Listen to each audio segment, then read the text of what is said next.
யாழ்ப்பாணத்திற்கு கொண்டு செல்லப்பட்ட சம்பந்தனின் உடல். தேர்தல் ஆணைக்குழுவின் தீர்மானத்திற்கு ஜனாதிபதி ஆதரவு. மஹிந்தவின் மனைவிக்கு ஏற்பட்டுள்ள சிக்கல். ஆபத்தான போதைப் பொருளுக்கு அடிமையாகியுள்ள இலங்கையர்கள். ரணிலின் பதவிக்காலம் நீடிக்க வாய்ப்பில்லை. ஹிருணிகாவின் பிணை மனு தொடர்பில் நீதிமன்றம் பிறப்பித்துள்ள உத்தரவு. நாட்டில் அதிகரித்துள்ள டெங்கு தொற்று. யாழ்ப்பாணத்திற்கு கொண்டு செல்லப்பட்டுள்ள ராசாமந்தனின் உடல் தமிழரசு கட்சியின் அலுவலகத்தில் தற்போது வைக்கப்பட்டுள்ளது. சிறப்பு விமானம் மூலம் யாழ்ப்பாணத்திற்கு சம்பந்தனின் உடல் கொண்டுவரப்பட்டதாக களத்தில் இருக்கும் எமது செய்தியாளர் தெரிவித்துள்ளார். தமிழரசு கட்சியின் மூத்த தலைவர் ராசம்பந்தனின் உடல் கொழும்பில் இருந்து பலாலி விமான நிலையத்திற்கு கொண்டு செல்லப்பட்டுள்ளது. இன்று காலை அவரது உடல் பலாலி விமான நிலையத்திற்கு கொண்டுவரப்பட்டு அங்கிருந்து மக்கள் அஞ்சலி செலுத்துவதற்காக எடுத்துச் செல்லப்பட்டுள்ளது. இதன்படி இன்று காலை முதல் மணியிலிருந்து மாலை 4 மணி வரையில் சம்பந்தனின் உடல் யாழ்ப்பாணத்தில் வைக்கப்படும் என அவரது குடும்ப உறுப்பினர்கள் முன்னர் அறிவித்திருந்தனர். யாழ் தந்தை செல்வா கலையரங்கில் இன்று காலை முதல் மாலை 4 மணி வரை அன்னாரின் புகழுடல் மக்கள் அஞ்சலிக்காக வைக்கப்பட்ட பின்னர் அன்னாரின் புகழுடல் விமானம் மூலம் திருகோணமலைக்கு கொண்டு செல்லப்படவுள்ளது. சம்பந்தனின் இறுதிக்கிரியை எதிர்வரும் ஞாயிற்றுக்கிழமை திருகோணமலையில் நடைபெறவுள்ளமை குறிப்பிடத்தக்கது. ஜனாதிபதியின் பதவிக்காலம் தொடர்பில் நேற்றைய தினம் உயர்நீதிமன்றத்தில் தாக்கல் செய்த மனு குறித்து தற்போதைய ஜனாதிபதி ரணில் விக்ரமசிங்க விளக்கம் அளித்துள்ளார். இலங்கை அரசியலமைப்பின்படி ஜனாதிபதியின் பதவிக்காலம் 5 வருடங்கள் என்பதோடு 2024ஆம் ஆண்டு ஜனாதிபதி தேர்தல் நடத்துவதற்கு சில ஆணைக்குழுவின் தீர்மானம் சரியானது என்பதே தனது நிலைப்பாடு எனவும் அவர் விளக்கம் அளித்துள்ளார். இதேவேளை ஜனாதிபதியின் பதவிக்காலம் தொடர்பில் உயர்நீதிமன்றத்தில் மனு தாக்கல் செய்வதற்கு முன்னர் சமிந்திர தயான் லெவனான் என்பவர் தன்னிடமோ அல்லது தனது சட்டத்தரணிகளுடனோ அது தொடர்பில் கலந்தாலோசிக்கவோ ஆலோசனை பெறவோ இல்லை எனவும் அவர் தெரிவித்துள்ளார். முன்னதாக தற்போதைய ஜனாதிபதியின் பதவிக்காலம் குறித்து அரசியலமைப்பின் பிரகாரம் விளக்கம் அளிக்குமாறு நேற்றைய தினம் நீதிமன்றத்தில் மனு ஒன்று தாக்கல் செய்யப்பட்டுள்ளது. மேலும் குறித்த மனுவில் அடுத்த ஜனாதிபதி தேர்தல் திகதி தொடர்பில் நீதிமன்றம் விளக்கம் அளிக்கும் வரை தற்போது நிர்ணயிக்கப்பட்ட காலத்திற்கு ஜனாதிபதி தேர்தலை நடத்துவதை தடுக்கும் வகையில் இடைக்கால உத்தரவு பிறப்பிக்குமாறு மனுவில் கோரப்பட்டிருந்தமை குறிப்பிடத்தக்கது. முன்னாள் ஜனாதிபதி மஹிந்த ராஜபக்சவின் மனைவி ஷிரிந்த ராஜபக்ச நடத்தும் சிறிலிய சவிய அமைப்புக்கு பணம் வரவு வைக்கப்பட்டமை தொடர்பில் குற்றப்புலனாய்வு பிரிவினரால் விசாரணைகள் மேற்கொள்ளப்பட்டுள்ளதாக தெரிவிக்கப்பட்டுள்ளது. எனினும் மேற்கொள்ளப்பட்ட இந்த விசாரணைகளின் அறிக்கைகளை மாற்று தரப்பினர் பெற்றுக்கொள்ளும் முயற்சிகள் குறித்தும் தகவல்கள் வெளியாகியுள்ளன. ஜனாதிபதி ரணில் விக்ரமசிங்கவுக்காக கொள்ளுப்பிட்டியில் பிரச்சார அலுவலகம் ஒன்று நடத்தப்படுகின்றது. அங்கிருக்கும் பலர் இது தொடர்பான அறிக்கைகளை பெற்றுக்கொள்ள திட்டமிட்டுள்ளதாகவே தகவல்கள் வெளியாகியுள்ளது. தற்போது வெளியாகியுள்ள தகவலுக்கு அமைய சபாநாயகராக இருந்த சமல் ராஜபக்சவின் உத்தியோகபூர்வ இல்லத்திற்கு சென்று குற்றப்புலனாய்வு திணைக்களம் பெற்றுக்கொண்ட வாக்குமூலம் தொடர்பில் விசேட கவனம் செலுத்தப்பட்டுள்ளது. மைத்திரி ரணிலின் கூட்டு ஆட்சியின் ஆரம்பத்திலேயே சிறிந்த ராஜபக்சவின் சிறிலிவிய சவிய அமைப்புக்கு பணப்புழக்கம் தொடர்பாக பல சர்ச்சைக்குரிய தகவல்கள் வெளியாகியிருந்தன. இந்த நிலையில் அந்த தகவல்கள் ரணிலின் பிரச்சார நடவடிக்கைகளில் ஈடுபடுத்தப்படும் தரப்பினருக்கு விரைவில் வழங்கப்படலாம் என கொழும்பு அரசியல் தரப்பு தகவல்கள் தெரிவிக்கின்றன. 5 லட்சம் இலங்கையர்கள் ஆபத்தான போதைப்பொருளுக்கு அடிமையாகியுள்ளதாக ஆபத்தான போதைப்பொருள் கட்டுப்பாட்டு சபையின் அறிக்கைகள் மூலம் தெரிய வந்துள்ளதாக பொலிஸ் மா அதிபர் தேசபந்து தென்னகோன் தெரிவித்துள்ளார்.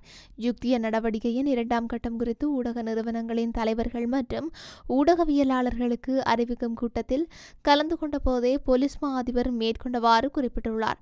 போதைப்பொருள் வியாபாரிகள் என அடையாளம் காணப்பட்ட 5979 பேரில் 5449 பேர் செய்யப்பட்டுள்ளதாகவும் அது வீதமாக காணப்படுவதாகவும் பொலிஸ் மா அதிபர் கூறியுள்ளார். இதுவரை போலீசாரினால் கைப்பற்றப்பட்ட போதைப் பொருட்களின் பெறுமதி 19 மில்லியன் ரூபாய் எனவும் சட்டவிரோதமாக பெறப்பட்ட வாகனங்கள் மற்றும் சொத்துக்களின் பெறுமதி 11,457 மில்லியன் ரூபாய் எனவும் தெரியவந்துள்ளது. மேலும் போதைப்பொருள் கடத்தலில் ஈடுபட்ட 1028 பேரின் பட்டியலில் போலீஸ் பிரிவுக்கு பொறுப்பான போலீஸ் அத்தியட்சர்களிடம் வழங்கப்பட்டுள்ளது.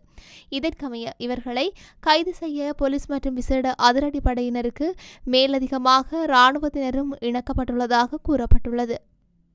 ஜனாதிபதியின் பதவிக்காலம் 5 வருடங்கள் என உயர்நீதிமன்றம் 2019ஆம் ஆண்டு தெளிவான தீர்ப்பை வழங்கியிருப்பதால் ஜனாதிபதி ரணில் விக்ரமசிங்கவின் பதவிக்காலம் 1 வருடத்திற்கு நீடிக்கப்பட வாய்ப்பில்லை என தேசிய மக்கள் சக்தியின் தலைவர் அனுரகுமார திசாநாயக்க தெரிவித்துள்ளார்.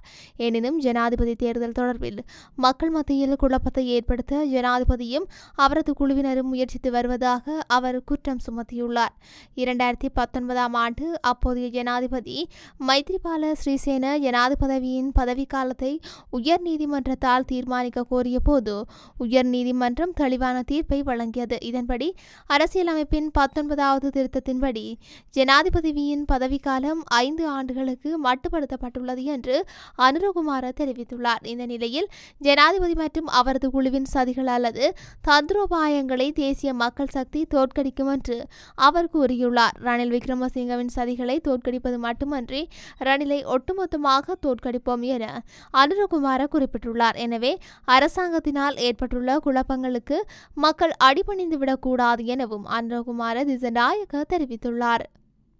3 வருட கடூழிய சிறை தண்டனை விதிக்கப்பட்டுள்ள முன்னாள் நாடாளுமன்ற உறுப்பினர் ஹிருணிகா பிரேமச்சந்திரவை பிணையில் விடுவிக்கப்பட்ட கோரிக்கைக்கு ஆட்சேபனை தாக்கல் செய்யப்படவுள்ளதாக சட்டமா அதிபர் கொழும்பு மேல் நீதிமன்றத்தில் அறிவித்துள்ளார். குறித்த அறிவிப்பை இன்று வெளியிட்டுள்ளது.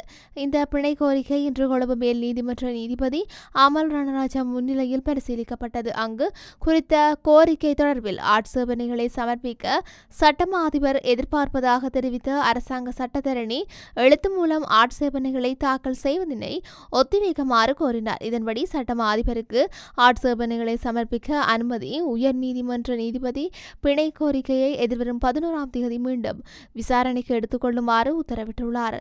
நாட்டில் இதுவரையான காலப்பகுதியில் 27,000க்கும் அதிகமான டெங்கு நோயாளர்கள் பதிவாகியுள்ளதாக தேசிய டெங்கு கட்டுப்பாட்டு மையத்தின் வைத்திய அதிகாரி வைத்தியர் நாகூர் அரீப் தெரிவித்துள்ளார். ஊடகம் ஒன்றுக்கு கருத்து தெரிவிக்கும் போதே அவர் இவ்வாறு தெரிவித்துள்ளார். இவ்வாறு அடையாளம் காணப்பட்ட டெங்கு நோயாளர்களில் அதிகமானோர், அதாவது 37% அதிகமானோர் மேல் மாகாணத்தில் பதிவாகியுள்ளனர்.